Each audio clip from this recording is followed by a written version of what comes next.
Hello, this is Ken, your podcast preacher. I want to welcome you back to Deep Waters. This podcast is brought to you by Applied Strengths Ministry, where we believe working together in our strengths is the effect of working out the will and calling of God in our lives. The title of this message is Why I Speak the Spoke, the Ways It's Never Been Spaken.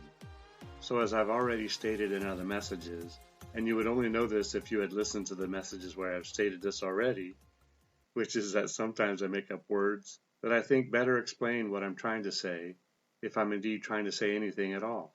I'm not actually trying to be cute, unique, or noticeable, but as surely as I type this yet again, I have no interest in following a particular writing style so that you can listen to something that feels or looks familiar.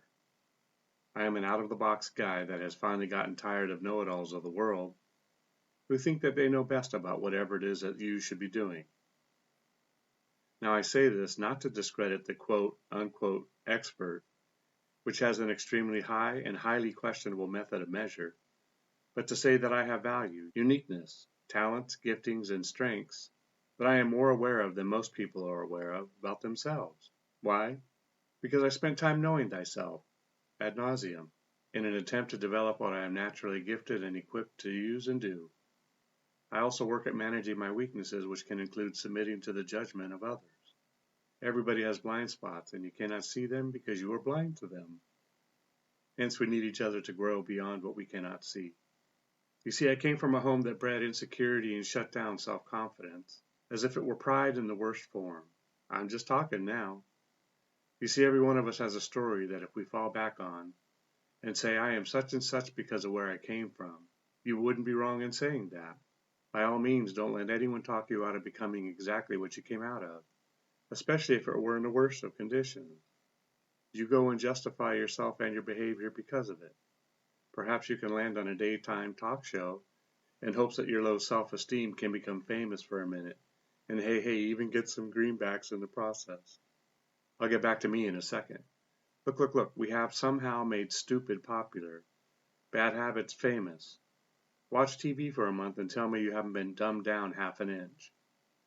TV puts on TV what is most watched, so it is not Hollywood's issue. It's your TV remote issue, right? Nope. It's your life choice issue.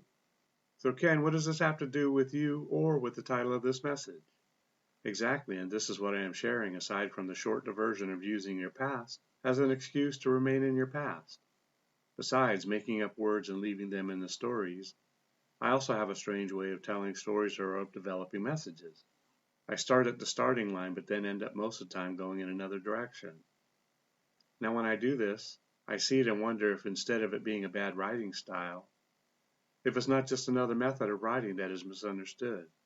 Look, as humans we like sameness, patterns, schedules, clocks, repetitions, which are not bad in and of themselves. However, there is still room for uniqueness, the different, the uncommon. I think we just need to be shown how this is in play already. So, for example, we have a whole bunch of automakers that make some form of transportation for the human race. This is the sameness, patterns, schedules, clocks, and repetitions at work. But then we have some who come to the crossroads of departure.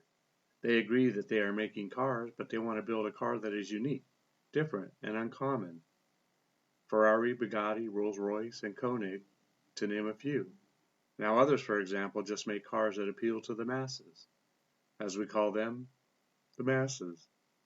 And there again is nothing wrong with being grouped in that category, as long as you don't lose you in the herd.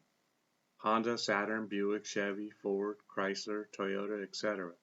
Now some of these companies also have a unique, different, and uncommon section or division within the sameness, patterns, schedules, clocks, and repetitions part of the company. The one I like the most is I think they have been on the forefront of breaking away, in part from the cars that appeal to the masses, is the Ford Company. The Shelby division, if it is called a division, is one aspect of creating something that may not be approved or adopted by the masses as a car for them. Some of these other companies have done the same, but in my opinion, they did so in keeping as close to the sameness, patterns, schedules, clocks, and repetitions part of the company as they could. Unfortunately, money has a seat in the boardroom at the expense of creativity. We see this disease in concept cars. To a guy like me, I was always bummed that the official street version of some of the concept cars were not what was initially conceptualized. The creativity and uniqueness was built right out of the original design. Okay, so that is my best example of the two threads running its course on this planet. Now here's a mind blower. Each human has a sameness, patterns, schedules, clocks, and repetitions, part of themselves that is good to have.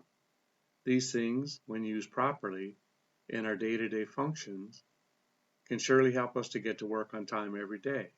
If you are a widget maker, drawer, cooker, carpenter, then consistency in deliverables is important and necessary.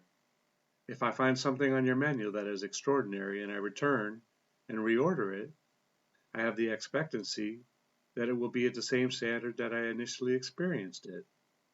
In other words, I'm looking for consistency. So those elements are not bad in and of themselves. However, you also have a unique, different, and uncommon part of yourselves that is also at play, if you will let it be that way. So see what I just did there? That's me at play, but not in a common way, that I should express my best. This unique, different, and uncommon part of you is the part that is often attacked by others who are almost completely stuck in the sameness patterns, schedules, clocks, and repetitions part of themselves. They bought the goods and stopped fighting to be the unique, different, and uncommon part of themselves. It is a fierce battle, and unfortunately, most don't even know that they are a casualty of their ignorance that this battle rages in the soul of every human being who has ever lived, is alive, and who will ever be born on this earth. Many of us are afraid to even tell someone that you would want that unique something for fear of judgment, criticism, or downright feeling attacked as a person for wanting something so different, or so expensive. No, wait, you see that?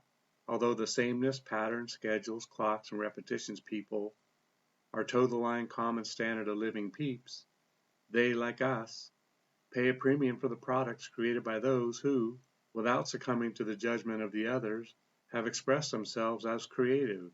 Gucci, Prada, Burberry, Range Rover, Mercedes, Porsche, Rolex, Fendi, Giorgio Armani, Versace, Louis Vuitton, Dolce & Gabbana, Coach, Michael Kors, and Tiffany, to name a few.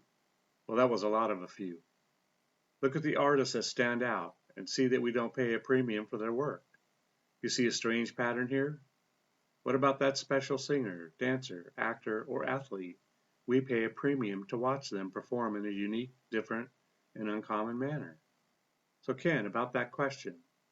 No, but see here we are near the end of a thing, and I don't want you to miss it. I have done some very big messages on various parts of what I'm sharing here, which is why I'm not doing it here. I had plans this morning to type up on a message I had already started on weeks back. You know, I like to finish what I started. But I got this weird title at home Sunday as I was just thinking about this ministry. But enough about that part of me, and back to me before we get back to you.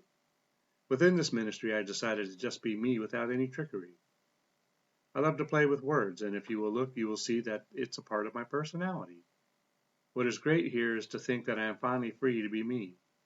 Now, of course, I want to get on cable TV, write books, and see this ministry go global, as I believe these messages can be helpful to the listening and hearing ear. But so then, the editors and the croppers will come out and give me their expert opinion on how best to reach the sameness, patterns, schedules, clocks, and repetitions part of the people, and that they won't like this version of me, and this is why I would have to change. I may as well retort that I am not in this ministry to be liked. I am speaking of what I believe God has given me to speak, while trying not to lose me in the process. Oh, how I wish the more of you would drop your mask of commonality and step out of your Ford Mustang, your Toyota Prius, or Chevy Camaro, and buy the Mercedes if that is indeed what you really want. If you like what you are in, then stay in it, without condemning the Prada Nada. Recently I read that someone just paid $468,000 for an unused ticket to a Michael Jordan debut game. We all want excellence and should desire it in spite of perfection.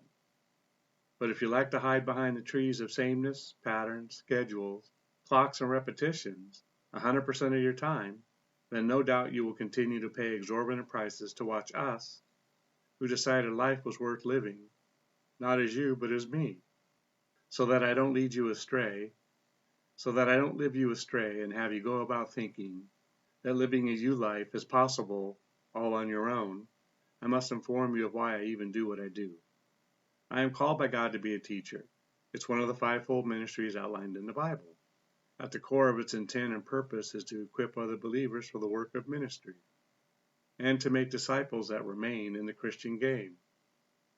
You know, far too often what comes out of the church is a poverty mindset, whereby those who struggle with that spirit seem to have the voice of God on the things of money.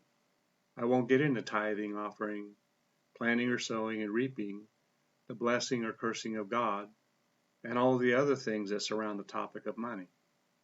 And truly, this is not a message about money, but about you being you, them being them, and us being us. Norman Grubb said it this way when he stated, Jesus works in and through you as you.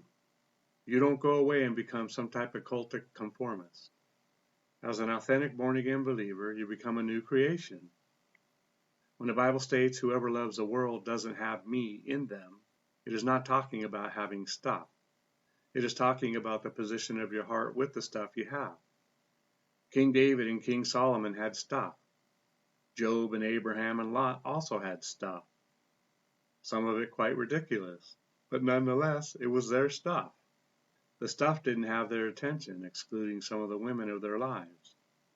We all have stuff, so deal with it and judge not the Lexus driver, for you do not know the position of their heart in relationship to God. When Peter asked Jesus after Peter was told that he would die about John, Jesus stated, "What is that to you?" When you read my quirky stuff titled in weird and sometimes random ways, keep in mind that it is a language that I understand and can most easily speak from. Truly, I'm not trying to be something, for all that exists on this planet is true folly. It all burns, trophies and all.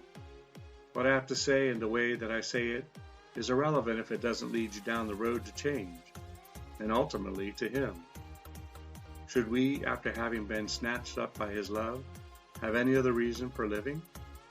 All that I have said will be forgotten. But as for Him, nothing He has said will be forgotten, and no doubt it will contain the full and perfect personality of Jesus. Well, that's it for today. Remember, it's not what you find wrong or disagree with regarding these messages, but what you can take away from it. Together we can do more to impact the kingdom than if we worked alone.